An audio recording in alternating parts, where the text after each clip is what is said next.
Hi friends, welcome to tips in Kannada YouTube channel. ಹಣ ಎಣಿಸುವಾಗ ಅಪ್ಪಿತಪ್ಪಿಯೂ ಈ ತಪ್ಪು ಮಾಡಬೇಡಿ. ನೀವು ಶ್ರೀಮಂತರಾಗಲ್ಲ, ಬಡವರಾಗೋದು ಗ್ಯಾರಂಟಿ. ಹಣದ ಲೆಕ್ಕಾಚಾರ ಮಾಡುವಾಗ ಹಲವಾರು ವಿಷಯಗಳನ್ನು ನೆನಪಿನಲ್ಲಿಟ್ಟುಕೊಳ್ಳಬೇಕು. ಅದರಂತೆ ಹಣವನ್ನು ಎಣಿಸುವಾಗ ಅನೇಕ ಜನರು ಮಾಡುವ ಕೆಲವು ತಪ್ಪು ಕೆಲಸವನ್ನು ಈ ವಿಡಿಯೋದಲ್ಲಿ ನೋಡೋಣ ಬನ್ನಿ.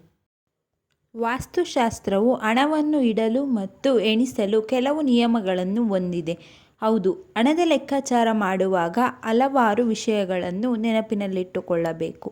ಅದರಂತೆ ಹಣವನ್ನು ಎಣಿಸುವಾಗ ಅನೇಕ ಜನರು ಮಾಡುವ ಕೆಲವು ತಪ್ಪು ಕೆಲಸವನ್ನು ತಿಳಿದುಕೊಳ್ಳೋಣ. ಆದರೆ ಹಣದ ವಿಷಯದಲ್ಲಿ ಇವುಗಳನ್ನು ಎಂದಿಗೂ ಮಾಡಬಾರದು, ಏಕೆಂದರೆ ಇದು ಆರ್ಥಿಕ ಬಿಕ್ಕಟ್ಟಿಗೆ ಕಾರಣವಾಗಬಹುದು.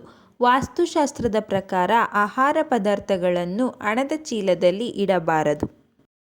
ಅನೇಕರು ತಮ್ಮ ಬಾಯಿಯನ್ನು ಉಗುಳಿನಿಂದ ಒದ್ದೆ ಮಾಡಿಕೊಂಡು ನೋಟುಗಳನ್ನು ಎಣಿಸುತ್ತಾರೆ.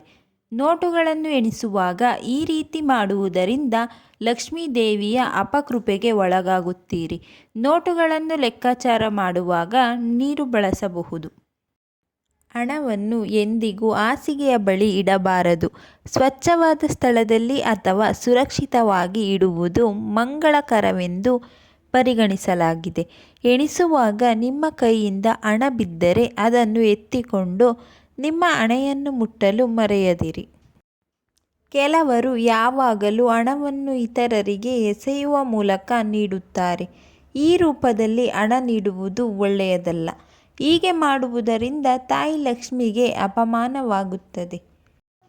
ಈ ವಿಡಿಯೋ ನಿಮಗೆ ಇಷ್ಟ ಆಗಿದ್ದರೆ ದಯವಿಟ್ಟು ಲೈಕ್ ಮಾಡಿ, ಕಮೆಂಟ್ ಮಾಡಿ, ಫ್ಯಾಮಿಲಿ ಫ್ರೆಂಡ್ಸ್ ಜೊತೆ ಶೇರ್ ಮಾಡಿ, ನಮ್ಮ ಚಾನಲ್ನ ಸಬ್ಸ್ಕ್ರೈಬ್ ಆಗಿ. Thank you for watching friends.